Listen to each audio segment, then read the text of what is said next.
Baik, bismillah. Assalamualaikum warahmatullahi wabarakatuh. Alhamdulillah, wassalatu wassalamu ala Rasulillah wa ala alihi wa ashabihi wa man walah, wa la haula wa la quwwata illa billahi wa ba'd. Alhamdulillah pada hari ini kita akan belajar kembali terkait pembelajaran pendidikan agama. Adapun pembelajaran yang akan kita bahas masih di bab pertama, yaitu tentang perilaku semangat untuk mendalami Al-Quran dan hadis sesuai dengan Quran Surat An-Nisa, yaitu surat Quran An-Nahl ya. Seperti yang kemarin saya udah jelaskan ya, kita akan coba membahas perilaku semangat untuk mendalami Al-Quran dan hadis ya. Karena dua dua apa namanya dua hal ini, Al-Quran dan hadis adalah satu paket ya, yang harus kita pelajari dalam kehidupan kita. Di sini ada yang pertama, setiap orang beriman harus taat kepada Allah Subhanahu wa taala dan Rasul-Nya.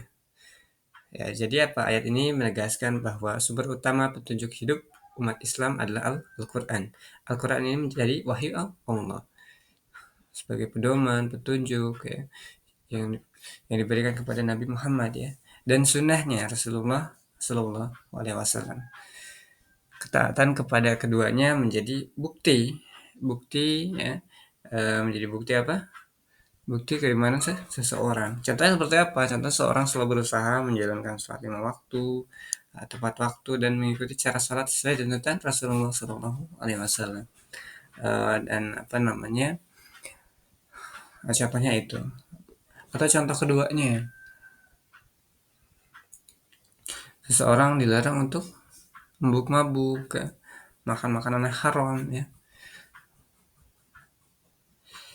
berdasarkan Al-Quran dan tentunya dari hadis juga. Nah, apa namanya?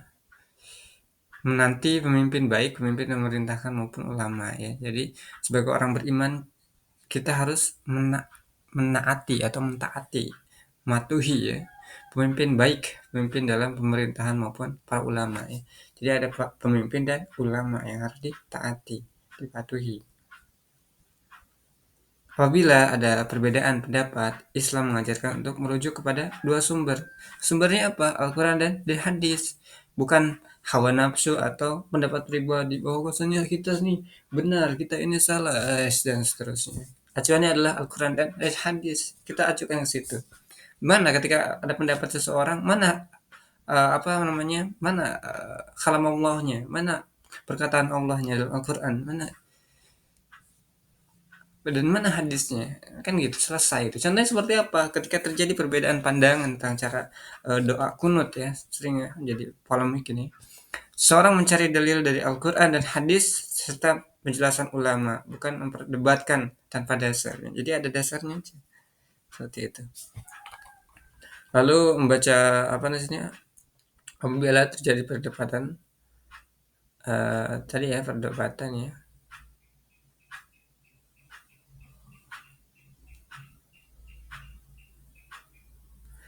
sebagai pemimpin yang ini kita harus menaati pemimpin, baik pemimpin dalam pemerintahan maupun para ulama.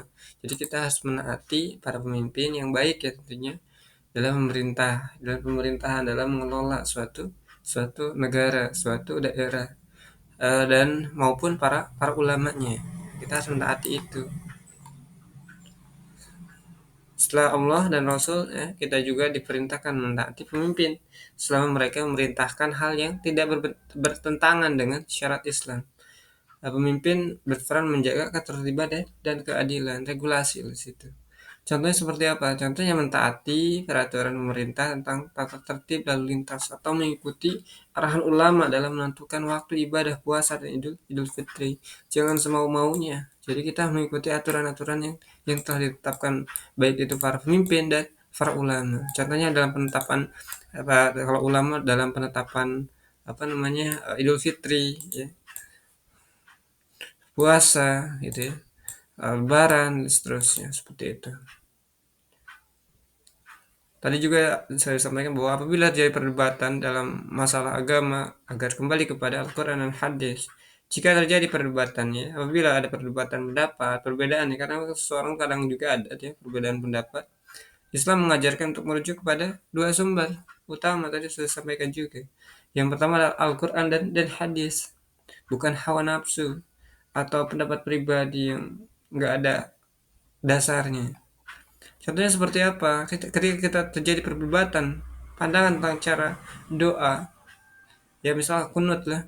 Seorang mencari dalil dari Al-Quran dan hadis serta penjelasan ulama, bukan perdebatan tanpa dasar seperti itu. Kita langsung saja terkait dengan ini. Perilaku semangat kita untuk mendalami Al-Quran dan hadis, membaca Al-Quran dengan baik, memahami terjemah dan membaca buku tafsirnya. Mendalami Al-Quran tidak hanya membaca, tapi juga memahami maknanya. Agar apa? Agar bisa diamalkan dalam kehidupan sehari-hari. Kalau cuma hanya baca, ya kita kalau memang baca dan paham arti bahasa Arabnya, ya insya Allah nggak apa-apa. Tapi kenapa kita harus memahaminya? Artinya, kenapa? Karena kita akan melakukan perintahnya, menjalani perintahnya.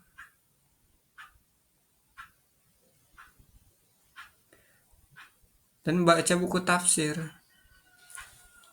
Contohnya gimana? Di sini adalah seseorang membaca Al-Quran setiap pagi, belajar arti dan ayat yang dibaca, lalu membaca tafsir untuk memahami maksud ayat tersebut supaya lebih jelas. Oh ternyata begini loh. Oh seperti ini loh. Seperti itu. Lalu membaca buku yang berkenan dengan hadis. Hadis menjelaskan memperinci isi Al-Quran. Hadis menjelaskan dan memperinci isi Al-Quran. Baca buku hadis dapat memperluas wawasan tentang ajaran Rasulullah Shallallahu Alaihi Wasallam. Contohnya seperti apa? Baca kitab, baca kitab baca kitab-kitab buku-buku ya, misalnya hadis ya. Untuk apa? Mengetahui nasihat Rasulullah tentang tentang akhlak dan ibadah ada di kitab Riyadus Saleh biasanya, dan hadis Arba'in An-Nawawi ya, tentang akhlak dan ibadah. Lalu terakhir di sini berkonsultasi dengan guru terkait dengan bacaan atau kandungan Al-Quran dan hadis. Kita harus belajar kepada siapa? Guru atau ustadz. Kenapa? Karena mereka yang memahami lebih dulu. Kalau kita nggak belajar gimana? Gimana kita cara bacanya? Nggak bisa. Penting agar pemahaman kita tidak salah dan bacaan kita benar sesuai dengan tajwid. Tajwid itu cara membacanya Al-Quran. Contohnya gimana? Contohnya seorang santri datang ke ustadz untuk apa? Memperbaiki makhraj huruf saat membaca surah Al-Fatihah dan menanyakan makna ayat yang sulit difahami. Contoh dan yang lain terus-terusnya banyak sekali contoh-contoh yang bisa kita ambil. Jadi intinya adalah semangat mendalami Al-Quran dan hadis berarti berusaha memahami, mengamalkan dan menjadikan keduanya pedoman hidup. Tidak cukup hanya membaca, tapi juga mencari makna dan bimbingan dari sumber yang benar. Allahu a'lam bishawab. Mungkin itu saja untuk pembelajaran kita kali ini. Satu bab udah selesai insyaallah. Masih ada, dia udah selesai ya. Ini ada cerita-cerita sejarah, boleh teman-teman baca kalau mau. Saya rasa itu untuk pembelajaran kita. Terima kasih. Assalamualaikum warahmatullahi wabarakatuh.